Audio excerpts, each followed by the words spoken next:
Саламатсыздарбы? Бүгін бізде қонақта Доғдургүл Кендирбаева, білім беру жана илим министри. Рахмат вақыттап келгеніңіз үшін интервьюға. Білім беру тармағында азыр аябай өзгөрүүлөр болуп атат, бирок каршы көп чуу чыгып атат ар башка. Китептер боюнча, мектептер, бала бакчалар, башкалар кандай эмнеден башталды, эмне үчүн мындай болуп атат? Эски система бүттүбү, советтик система же аны улантса болобу? Же таптакыр жаңы кылыш керекпи системаны? 12 жылдык мисал үчүн. Өтө мындай оор суроо бердиңиз. Бул эми биздин билим берүү системасын ушулганына 100 жыл болду. Мына быйыл 100 жылдыгын белгилеп атабыз. Кара-Кыргыз автономиялык областы менен 100 жылдан бери эмгек рыногунун талабы таптакыр өзгөрдү. Таптакыр өзгөрдү. Биз мурдагы өтүп кеткен билим берүү системанын ийгиликтерин таптакыр жокко чыгарбайбыз. Бирок система жаңыланууга муктаж. Анткени бир кезде бизден өтө артта калган өлкөлөр, өтө жакырчылыкта жашаган өлкөлөр ушул билим жаңы билим берүү системасын жакшыртуу же модернизациялоо негизинде мына Азия арстандары деген 4 арстан караңыз. Корея кандай эле тетиги 70-жылдары эле эң оор абалда тура. Чөп жеп калган дейт ушул. Чөп жеп калган. Көчө эле мына тетиги карап көрүңүздөр, Гонконгду көрсөтүп атат кандай эле, Сингапур кандай эле. Ушундай. Анан бул акыркы мезгилде бүтүндөй өнүккөн өлкөлөр табигый ресурс саткан жок. Жалаң адам ресурсун алдыңкы технологияларды пайдалануу менен мындай укмуштуудай чоң ийгиликке жетип атат да. Ошондуктан бүгүн эмгек рыногунун, билим берүү рыногунун да талабы түп тамыры менен өзгөрдү. Союзду айтып кеттиңиз, мен ага Путиндин сөзү менен жооп бергим келет. Союздун эңсебеген адамдын акылы жок дейт. Ал эми союздук айры алып келип курам деген бул келесоолук деп коет. Анткени түп тамыры менен өзгөрдү талаптар, экономикалык шарттар, саясий шарттар. Анан биздин билим берүүнүн өзүнүн дагы мамлекеттик суверенитети бар. Өзүбүздүн жеке ушул өзүбүздүн окуучулардын билим сапатын жогорулатууда өз алдынча чечим кабыл ала турган дагы кудуретибиз бар. Билим берүү реформасы биз өзүбүз автономия алган, эгемендүүлүк алган 30 жылдын ичинде деле башталган. Баллон системасын өткөнбүз, мына бакалавриат жана магистратурада. Ошол эле мезгилде 12 жылдык системага өтмөк. Анткени бакалавриаттагы адистештирүүгө өтмөк дагы жалпы предметтик сабактар токтотулуп, ал жерде бүтүндөй түздөн түз кесипке багытталган гана адистештирилген предметтер өтүлмөк. Ошондо жарым өтүп, жарым өтпөй калган болот атабы. Өтпөй калган. Мына жогорку окуу жайларда жана колледждерде карасаңар 4 жыл бою дагы жалпы мектептик предметтерди окутушат. Бул алардын мисалы үчүн медиктерге, политехникалык адистештирилген окуу жайларга аларга мындай таамай адистештирилген предметтик убакыт жок да туура, кечке окута албайсыз. Кыска мөөнөттө булар эмгек рыногуна ылайык керектүү, эмгек рыногунда атаандаштыкка туруктуу боло турган биз адистерди даярдашыбыз керек. Анан экинчиден эч кимге жашырын эмес, бул дүйнөлүк миграция процесси өтө ылдамдады, тездеди. Эми советтик система деп атабыз, биз 15 союздук республикадан башканы таанычу эмеспиз, билчү да эмеспиз. Бардыгы борборлоштуруп пландалып келчү заказ менен. Азыр базар экономикасында өзүңдүн тандооң, өзүңдүн кудуретиң. Анан акыркы жылдарда мына биздин именно жаратман курактагы жаштарыбыз миллионго жакыны дүйнө кезип жүрөт. Бул кай жерге барбасаңыз, мейли Европа, мейли Америка, мейли Азия, мейли Россияда эмгек рыногунда жүрөт. Биз бирок ал балдарыбыздын билим тарабынан ошолорго айкалыштырып, алардын жеке гана өз элдери жасабай койгон кара жумушту репродуктив деп коет, баягы кара күч талап кылган кызматта иштешин биз көп каалабашыбыз керек. Алар акыл эмгегин пайдаланыш керек. Ошон үчүн андан тышкары мына жакын арада карап көрүңүз, бүткүл дүйнөлүк экономикалык форумдун талоосу боюнча 57 кесип жок болот. Жоголот. Анын ордун жасалма интеллекттер мына алмаштырып атат. А биз даярбызбы ошого? биз билбейбиз. Ошон үчүн бүгүн жеке гана жаттамай атайын таксономия булумдун даражалары бар. Билем жана түшүнөм деген принцип эмес, ошол билимин турмушта пайдалануу багытына өтүшүбүз керек.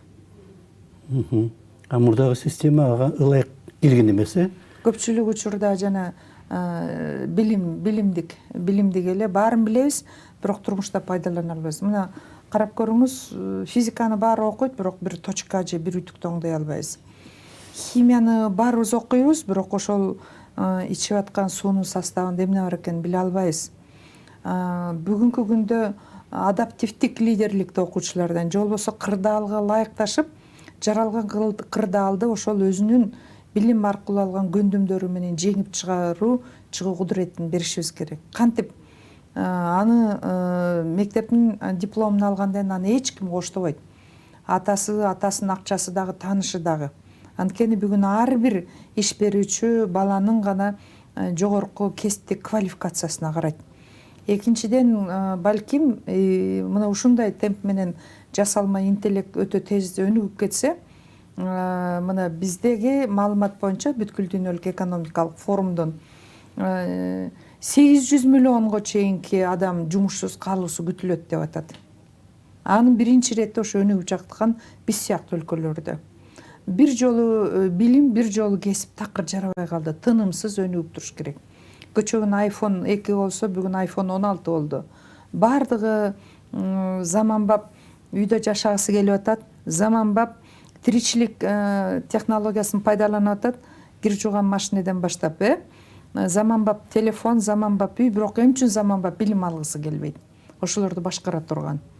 Физика мисалы үчүн карап көрүңүз, бүт бардыгы азыр экологиялык коопсуздук бизди күтүп турат. Аябай маны бүт дүйнө окумуштуулар коңгуроо уруп атат. Суу жетпей калат, азык түлүк коопсуздугу, климаттын коопсуздугу. Бул адистиктер 97% STEM сабагына, математика, химияга, физикага байланыштуу. Мына ковидтен кийин биз билип калдык канчалык деңгээлде адамдын коопсуз жашоосу үчүн илимдин керектиги. Мына жер титирөөлөр болуп атат, сел жүрүп атат. 30 жыл мурун айдаган өсүмдүктөр бүгүн жарабай түшүн бербей калып атат. Анткени глобалдык жер климаттын жылышына биз даярбызбы? Жок дегенде кечке ошол анын билимин калыптандырбастан ошол кырдаалды башкара турган жумшак көндүмдөрдү калыптандырышыбыз керек. Баалуулуктарды сыйлай билүү, ошол жердеги экологиялык жоопкерчилик, ошол эле учурда алган мындай топтун арасында иштеп кетиш керек. Ал социалдык жоопкерчиликке ээ болуш керек. Ал ошол эле учурда мамлекетти өнүктүрүүгө, улуттук баалуулуктарды, мурастарды башкарууга, толеранттуу болууга, анан жана башка бирөөгө зыян кылба деген принцип менен биз ошол балдарды бүт бүгүнкү күндө билим берүү стандарттарын өзгөртүп жатабыз. Мамлекеттик стандарттардын баары өтө академиялык илимий тилде жазылган, аны мугалим өзү билбейт. А биз айтып атат стандарт заказчик ата-энеге да жеткиликтүү болуш керек. Баланын өзгөрүп атканын билет, мугалимдерге дагы. Мен өзүм ушул мурунку стандарттарды пайдаланып жүргөндө өтө оор тил. Аны ачып туруп эле жаап койт. Көп мугалим билбейт.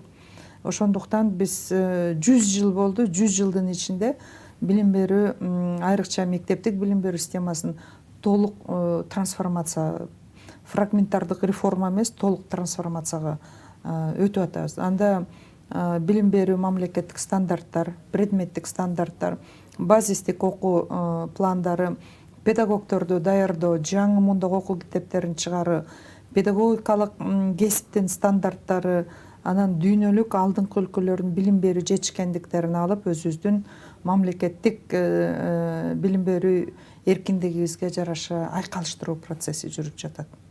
Ал 12 жылдык моделге өтүү. Ошол 12 жылдык модель жанагы европалык Болония системасында, СССРде ал андай анча эмес болчу. Ошон үчүн ажырым болуп калып атат. Кантип өтүш керек? Жөн эле баягы нөлүнчү классты биринчиде атап коюп эле анан жылы 12 болуп калат деген жетиштүү эмес го. Жок, эми биринчиден элдер ойлоп атат да, мектеп жетпейт, дагы бир жыл окуш керек бала. Кошумча. Азыр мисалы үчүн 18 жашта болсо 19 жашта бүтүп калат экен. 17 жашта бүтсө 18де, андай эмес. Физикалык курак азыр балдар мына дүйнөдө 0 класс деген жок да, сиз билесиз. Биз ушул 118 000 бала мына мектепке даярдоо жана 0 класстан бир жыл бою окуйт. Ага где-то 800-900 миллионго жакын мамлекеттик бюджеттен атайын муга даярдалган мугалимдер окутат. Наристе программасы же болсо 480 сааттык. Эми карап көрүңүз. Бала бакчага бүгүнкү күндө балдарды тартуу процесси жүрүп атат, жеке менчик жана мамлекеттик бала бакчада. Эми ошол балдар үйүнөн дагы балдарды окута турган технологиялар ата энелер бүт алып атат. Анан жана интернетте отурат гаджет, кукутики малышарики деп. Абдан мындай тез кетти балдар. Анан бала бакчадагы бала тамга менен кайра сандарды үйрөнүп атат. 0 класска келгенде тамга менен сандарды үйрөнүп атат. 1 класска келгенде кайталап атат да алипе майран берип атабыз да, мына бүттү тамганы тааныды деп. Биз азыр өзгөрүшүбүз керек, анткени нейрофизиологиялык изилдөөлөр укмуштуудай өнүктү. Баланын лингвистикалык калыптануу, жалпы эле когнитивдик лингвистикалык курактары толугу менен социалдык баарлашуу биз өткөрүп жиберип атабыз. Ошон үчүн биз ар бир баланын өнүгүү муктаждыгына бирдей шарт түзүп берүү үчүн, айрым балдар эмес үчүн, ар бир бала үчүн жүргүзүп жаткан саясатыбыз болуп атат. Ал алтын казык билим берүү системасын трансформациялоо болуп эсептелинет. Эгерде жогорку окуу жайларда мына сиз билесиз, бакалавриат азыр 4 жыл окуйт. 12 жыл киргенде ал кыскарат, 3 жылга окуйт. Жогорку окуу жайларда кайталанма предметтер бизде 10-11 класстарда өтө тереңдетилип окутулат. Өтө тереңдетилип, анан жанагыреке предметке багытталган. Мисалы үчүн балдар кээ бирөө математикалык класстарга барам дейт, кээ бирөө тилдик класстарга барам, кээ бирөө технология, компьютер жанашка, кээ бирөө адистештирилген, мисалы үчүн кийим тиккенди үйрөнөт, кээ бирөө ашпозчулукту үйрөнөм дейт. Ошол жерден тереңдетилип, эрте кесипке багыт берүү мүмкүнчүлүктөрүн ачабыз. Ошондо бул жүргүзүлүп жаткан иштерден балдар гана ийгиликке ээ болуш керек да. Албетте сиз айттыңыз, бул жерде синхронно эле физикалык эле которуп коесуңар. Жок, андай эмес. Толугу менен билим берүү стандарты толукталып иштелип чыгып атат, толугу менен.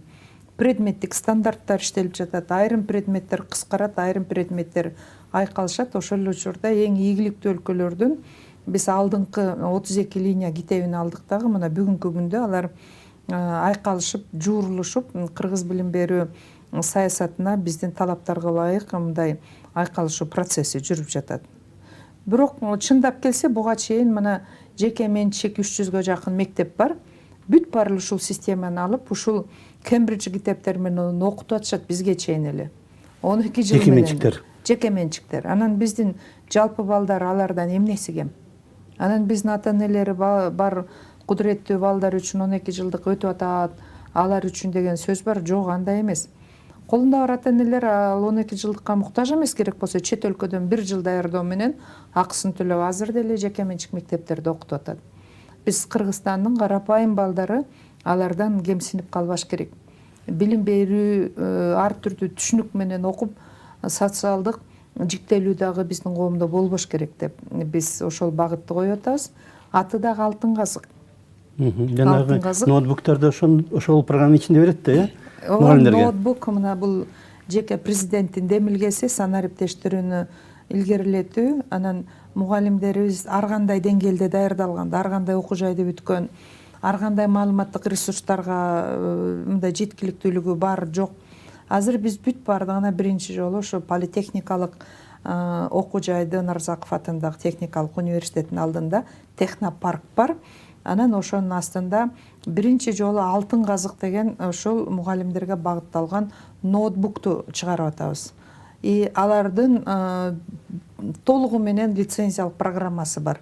Microsoft менен да сүйлөшкөн, аны жөн эле берип койбойбуз. Мына азыр жакын арада толук бүт эме бар. Мисалы үчүн эң биринчи иретте физика, химия, математика мугалимдерине беребиз. Анткени ошол боюнча иштелмелер, электрондук китептери, методикалык колдонмолору, 3D модельдердин бардыгы, пиза тапшырмалары бүт мугалимдерге бирдей шарт түзөлү деп атабыз. Ошондо баягы бирөө курска барып окудум, бирөө частный Бишкектен келип окудум дебейт, бардыгына бирдей жеткиликтүүлүк. Анан биз азыр дүйнөлүк Google компаниясы менен сүйлөшүп атабыз. Өтө жеңилдетилген шартта берет. Биз ошол жерде бүтүндөй алдыңкы маалыматтык технологияларды дагы пайдалануу жеткиликтүүлүгүн камсыз кылабыз. Бекер берилеби мугалимдерге? Бекер берилет, анан баасы дагы арзан.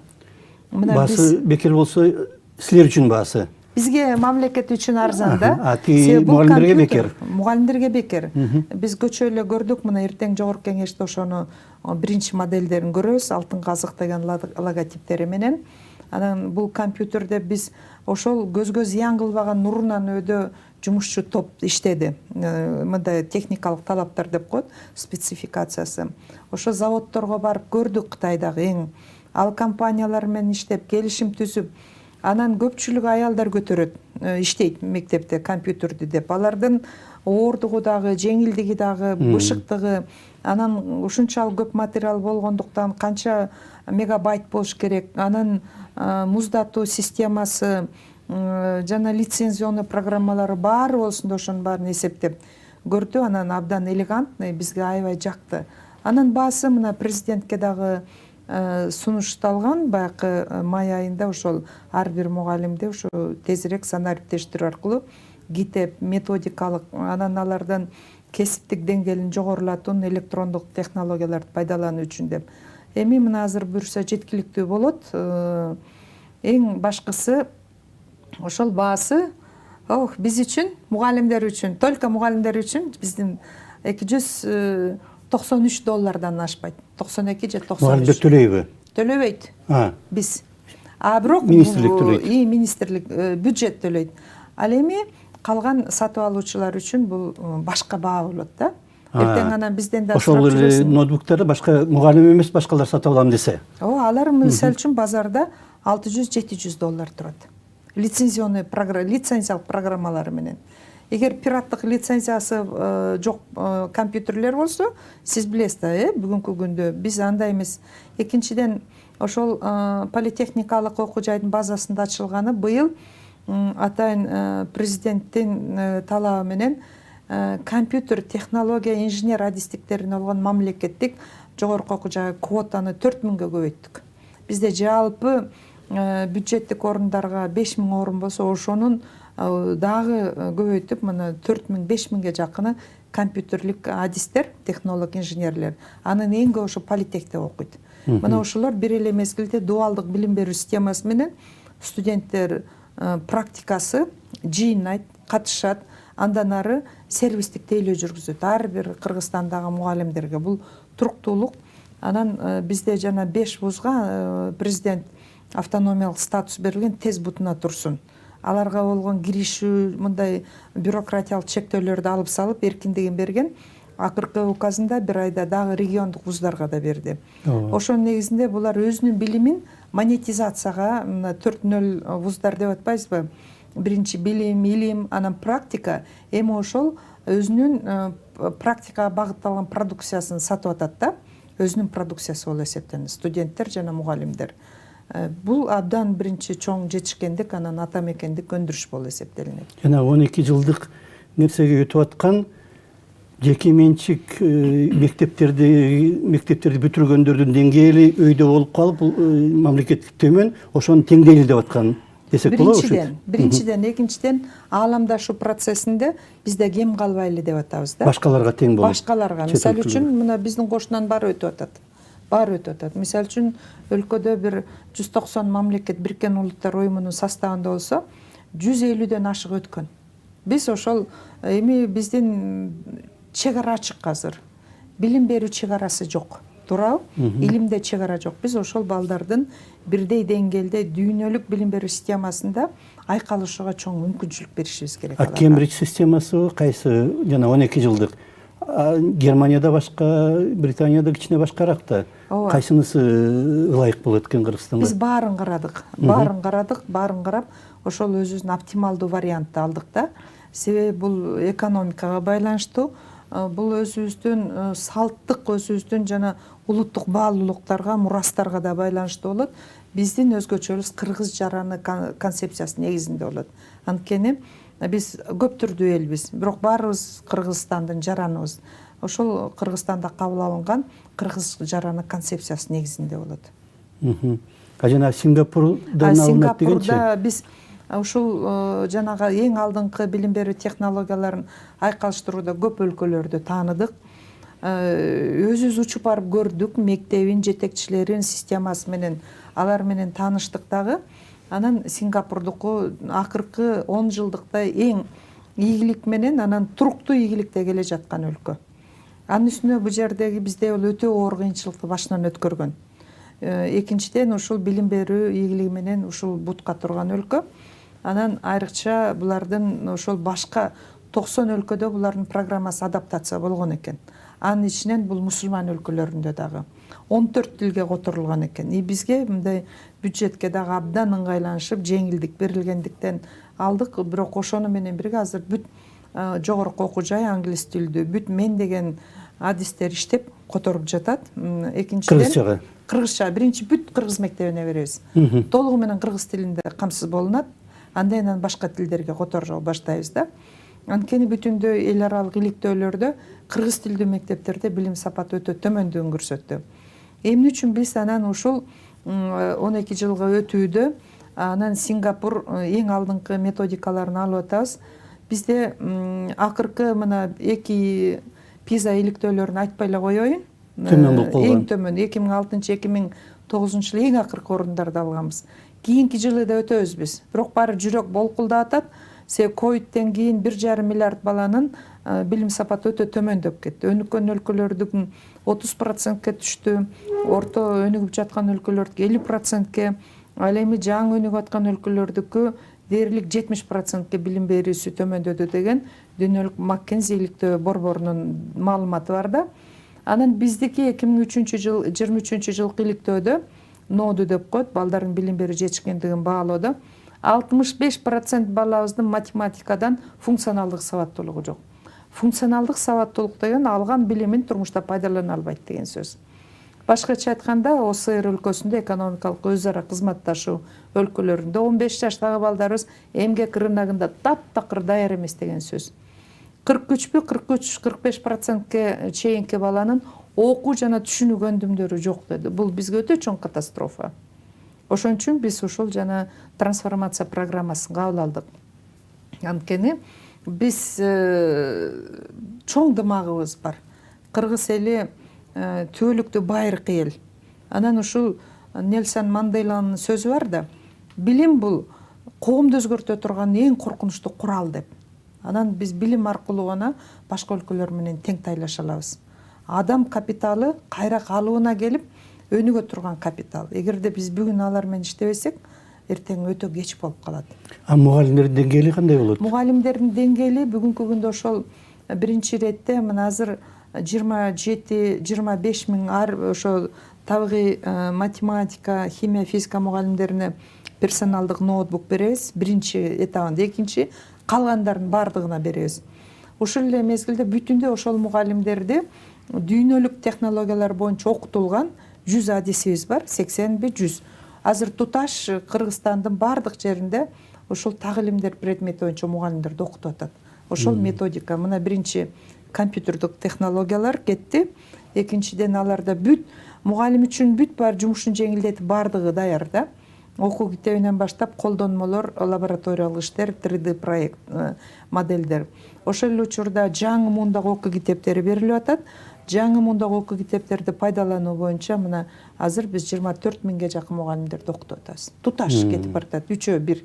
Анан жана мугалимиңер жетпейт, дареметиңер жетпейт деп. Биз эл аралык эксперттер менен абдан иштедик. Алар абдан биздин амбициябызга таң калды дагы.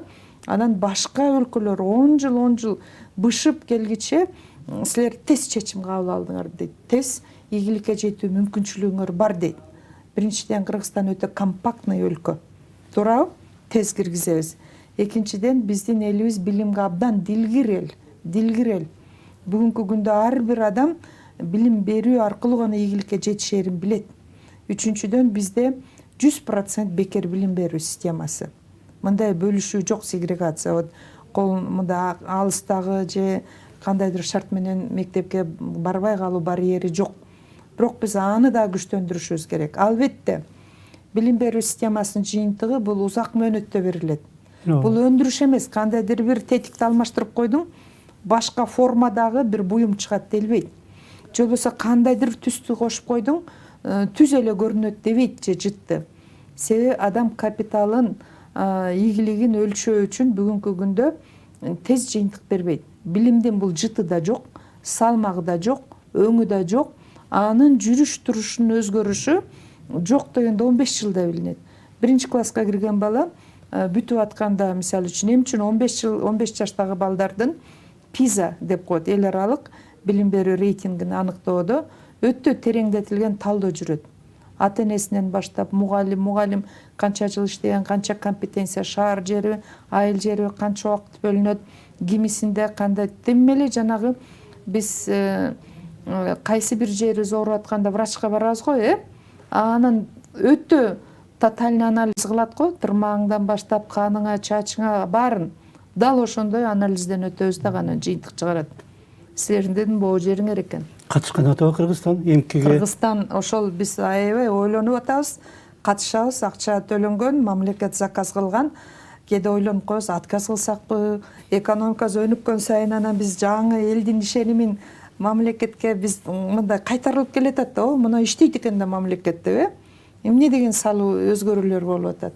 Мен деле билим берүү системасында көп жыл иштегем.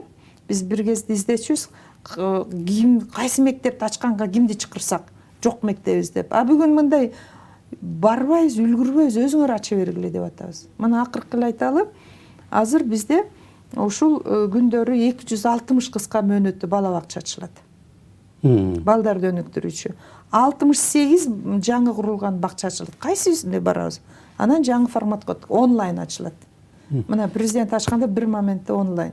Кыска мөөнөттө мына эгерде 20-жылы биздин билим берүү системасынын бюджети 36 миллиард сом болсо, ички дүң продукциянын 8%-ин түзгөн.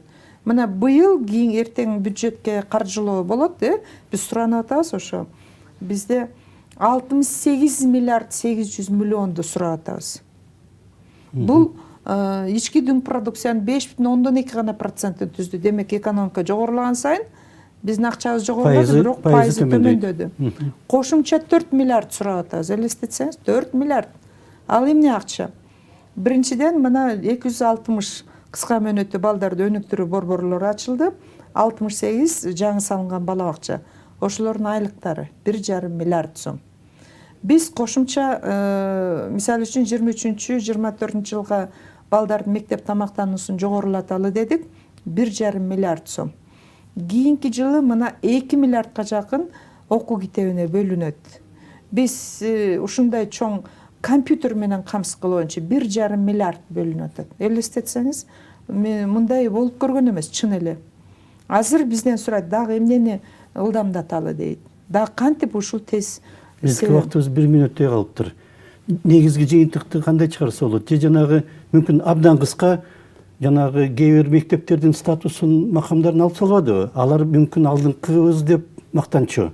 Эмне үчүн алып салды? Өтө кыска эгерде. Анткени себеби эми азыр момундай бүтүндөй эң алдыңкы технология болгондо тереңдетилип окутуу ансы деле беребиз. Кереги жок жанагыдай. Кереги жок да, баланс ооба да. Мурун мындай таанышы бар директорлор, кудурети барлар мектеп мындай министрлик менен сүйлөшүп, анан статус алып алчу ашыгы менен. Азыр өкмөттүн алегин көтөрүш үчүн. Анан азыр өкмөттүн чечими менен азыр өтө күчтүү бир пилоттук мектептерди алып калабыз, жыйынтык берген. Айлыкты тандоо мындан ары башкача болот. Баланын билими көтөрүлгөн сайын мугалим билим айлыгы көтөрүлө баштайт. Ошол рейтинг системасын киргизебиз.